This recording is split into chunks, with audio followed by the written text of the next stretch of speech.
Hey friends, welcome back to my channel. This video is all about fixing the issue while launching the Wardogs.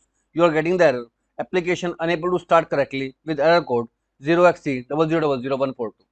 So without wasting time, let's go ahead and directly proceed with the resolution. In the first step, open up this PC, C drive, program files x86, and here you will find a folder with the name easy anti-cheat. Right click on this folder and choose option delete. After deleting this folder, close it. Then click on start menu and type in services. Click on the services option. Now in services menu, press the E key. Now here you will find two services, Easy Anti-Cheat and Easy Anti-Cheat Epic Online Services. One by one, open both the services. In startup type, if it is manual, choose to automatic, and if it is stopped, click on the start option to start the service at once. Once the service is started, hit apply and OK button.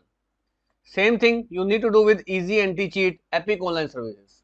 Double click, startup type, make it automatic, then hit the start option, to start the service at once, then apply and OK button.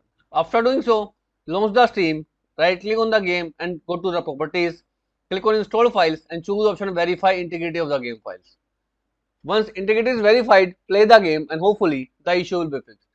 If this failed to work out, in next step, you need to download a tool with the name DDU Uninstaller. You need to click on any of the download link to download this tool into your PC. Click on the link and it will take few seconds and the download will start automatically. Once it is downloaded, open the zip folder and then drag and drop the DDU right onto the desktop.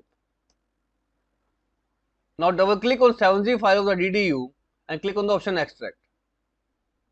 Now open the extracted folder, right click on DDU and choose the option run as administrator. At this point of time, you need to restart your system into the safe mode because it is recommended to clean your DDU drivers only in the safe mode.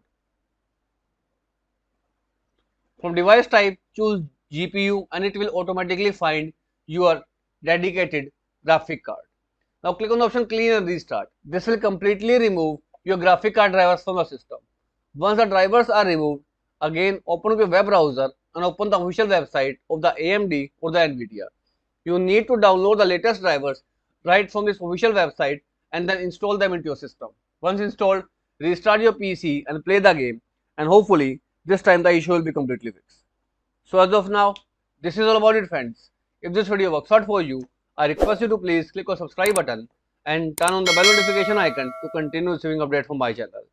Thank you so much friends. Thank you for watching.